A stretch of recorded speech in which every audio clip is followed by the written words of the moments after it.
Welcome back to Definitely Not Definitive. I'm Ken. And I'm Bethany. We're just a fantabulous couple in love that loves reacting to some fantasy.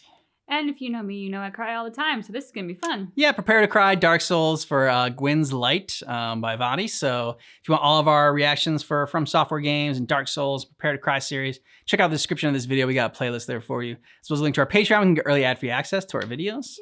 Yeah. All right, so are you ready? I guess so. Okay. Do not go gentle into that good night. Old age should burn and rave at close of day. Rage, rage against the dying of the light. The light meant everything to Gwyn, for before light, he was nothing. Imagine being a nameless member of some primitive congregation, barely scraping by in a harsh, dark world. Then, you come across a most glorious sight, light. And by that light you find a soul. Not just any soul, but the most powerful soul.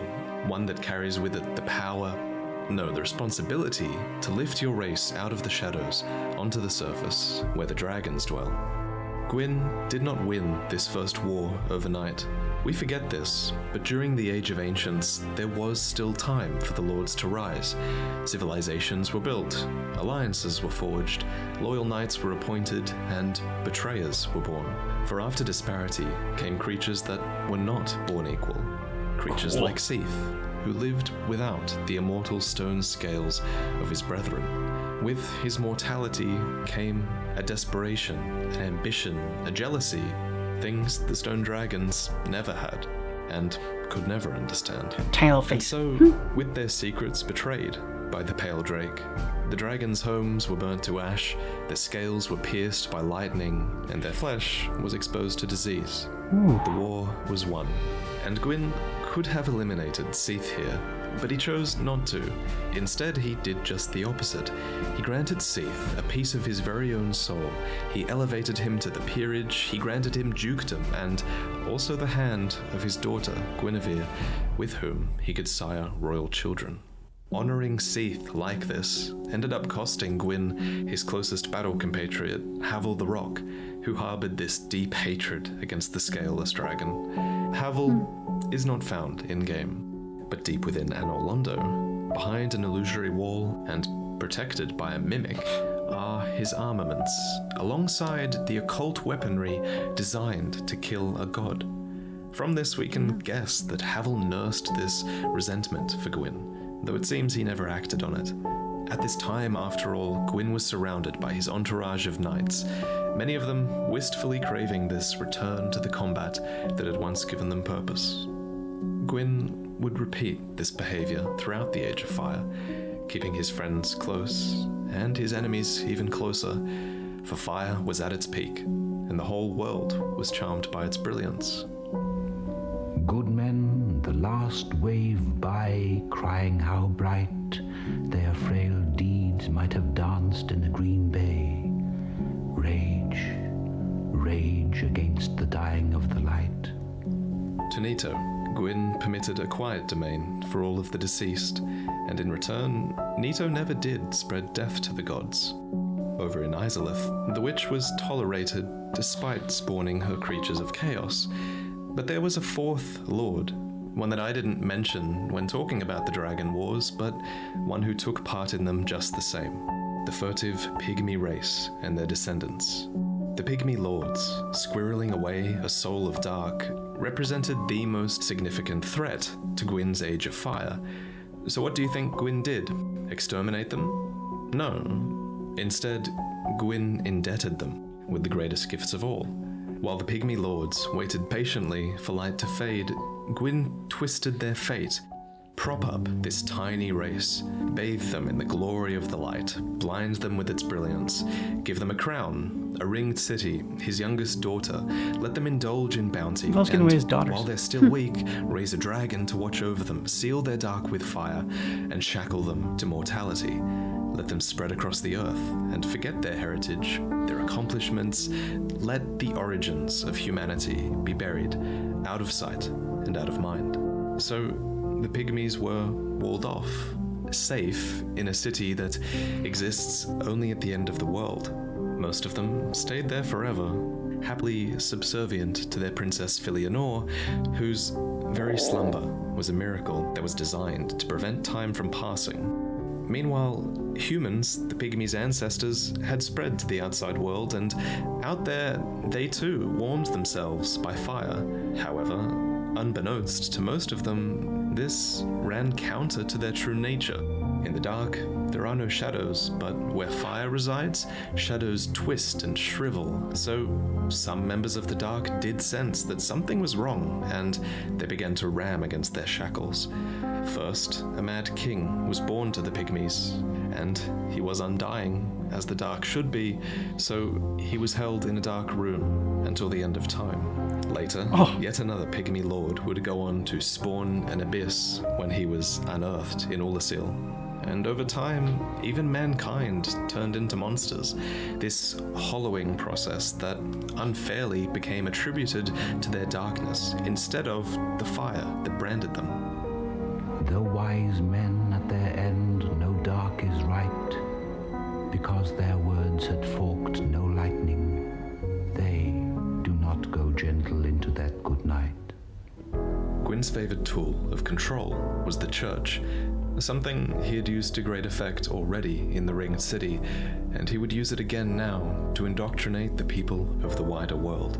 Gwyn the White was their deity of worship, and Lloyd the Grey was at its head, acting as a sort of intermediary between gods and humans. They framed undeath as a terrible sin, and so the undead became the subjects of undead hunts, led by cleric knights charged to cleanse the unholy. And if such a cleric, God forbid, actually became undead themselves, then there was a solution to that too. Such ironically cursed humans were shipped off to Lordran and given a new holy mission: retrieve the Rite of Kindling from the deadly catacombs. And if you should fail, well, so what? Gwyn had basically dressed up exile for his undead clerics, but one man whose exile he did not spin for once was the banishment of his firstborn son. The nameless king, god of war and leader of the Sunlight Covenant, had his godhood rescinded after it was discovered that he was fraternizing with dragons. This was something he covered up. In addition, it seems like Gwyn's captain of the guard, Ornstein, went on to leave his post in favor of the nameless king, and so too, it appears, did Havel, whose knights arise in the nameless king's defense at Archdragon Peak. A war had been fought in the name of disparity. Yet, how righteous truly was their war against the ancient, unchanging, everlasting dragons when Gwyn himself refused to cede to the natural order? But Gwyn's manipulation would not last, for the nameless king was just a crack in the dam, and the wall was set to burst. Wild men who caught and sang the sun in flight, and learned too late they grieved it on its way. Do not go gentle into that good night. Many alliances broke, seemingly all at once. Gravelord Nito had become increasingly reclusive, and the Rite of Kindling had been lost within his domain. Izalith had defiled flame, and Gwyn's war against her demons had weakened his armies. Seath was trending towards madness. The Way of White had begun to worship Lloyd instead. And there were even whispers that Karth, one of the primordial serpents, had begun speaking the truth about the Pygmy Lords. Gwyn's light was waning. Illusions could keep it alive no longer, and some people waited for a Dark Lord to be born amongst humans. Was Karth right? Was he fighting against the inevitable? Had he found the wrong soul? No, he was Lord Gwyn, august, magnificent, and if he was not yet worthy of worship, then it was because he had not yet made a great enough sacrifice. So Gwyn would link the fire, leave a mark, perform a miracle that was so great, a sacrifice so complete, that it would bring the world back from the brink of darkness. And it worked. Well, too well. Gwyn was consumed, and with his dying breath, utterly defied disparity. The world became cursed, and from this point on, every time an age of fire dwindled, the souls of lords would flourish anew, so that it could all play out again. The timeline of fire had warped. It had turned from a straight line linked into a circle, becoming this wall containing the rightful age of dark until the end of time. Eventually, as the world burned out over and over again, ash itself would arise, a new being created from 1,000 failures who had tried to link the fire over the years. But ash did not belong in this world, and honestly, they had more in common with the beings of the painted world, where all of fire's discarded things reside.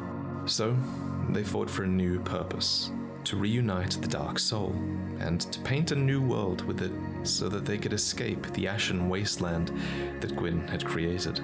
And so, far away, at the very end of the world, one of the first victims of the curse, Slave Knight Gale, hollowed beyond belief, also sacrificed himself for a new world, and he did not go gentle into that good night.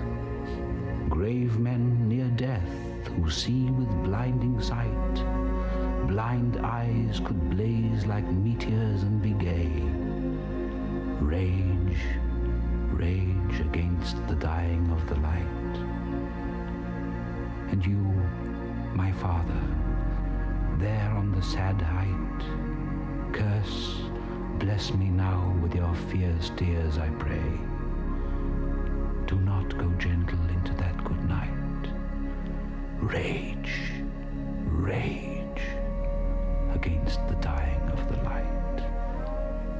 If you're watching this video in the first week of its release, then we have a limited edition print of our new merch design now available below in the description. This time, it's inspired by both Dark Souls and Elden Ring, and it's a new collaboration between myself and Seabot. So, Elden Ring is now said to be a sort of spiritual successor to Dark Souls, and just so, I wanted to design a piece that links the two together. This is Fate. It's this ink-styled knight with bright red hair that's inspired by Elden Ring's designs, and he's reaching for a flaming sword that's inspired by Dark Souls. The red hair part of the design is the limited edition variant, and it's only available for the coming week and then never again. So check it out. Next week's video is going to be on Elden Ring, so stay tuned for that. There's been no news about this game for months now, and I think it's about time we start making up our own Elden Ring content. Thank you for watching, and I hope you all enjoyed this Prepare to Cry, and I'll see you all next time. Okay, there were no pets, so I didn't cry. This is true. Yep. I'm okay. Okay. Very interesting. Just the sort of the Gwyn, the leader, and the story with the pygmies and like bathing them in light and like bringing them up and like all of these things, and yet like that all sounds good. Yeah. But it wasn't good. So yeah, I don't know. It was very interesting. And I really applaud his storytelling and the visuals that go with it. Yeah, and like just this cyclical nature of it all, of like someone like trying to banish the darkness and bring out the light, and then just like, you know, but failing over and over again, and like it just like it never ends. So in a way, I guess that's the part to cry. But I mean, it's, you know, it's not about the end goal; it's about the journey, and so that's what it is. Not about the destination. And I love the, you know, bringing in the poem over and over again. Yeah. I don't know who the voiceover was. I mean, it sounded like it was sourced from somewhere. So it didn't sound like he like had hired someone to do that. It was yeah, it did seem historical. Yeah. Overall, a good video. Glad to get back into the Prayer to Cry series. Yeah, just, I mean, we've been doing a lot more Elden Ring right now, but it's cool to get to Dark Souls, and it was fun seeing this because he talks about how, you know, this came out. He did this before Elden Ring had even come out, and he was gonna, yeah. So now that we've seen so much of what he's done on Elden Ring, it was wild to go back to this one. And I really like the idea that Elden Ring is sort of like the spiritual successor. Yeah, I also love that he called it that too. Yeah. And so I like the idea that it's sort of like one does feed into the other, kind of bleeds into the other a little bit. And it was a cool design that he had for his merchandise. So I'm gonna shout that out too. I agree. Let us know what you thought about this down below in the comments, and let us know what the next Prepare to Cry video that we should check out is, or some more Dark Souls stuff, or we like to jump around from different From Software games. Right now, our main focus is like Elden Ring, and then some Bloodborne and Dark Souls. But suggestions for any of those are helpful as well down in the comments. Yes, please. Thanks so much for checking out our reaction for Dark Souls Prepare to Cry series by Vadi, Gwyn's Light. But just keep in mind that our reaction is definitely not definitive.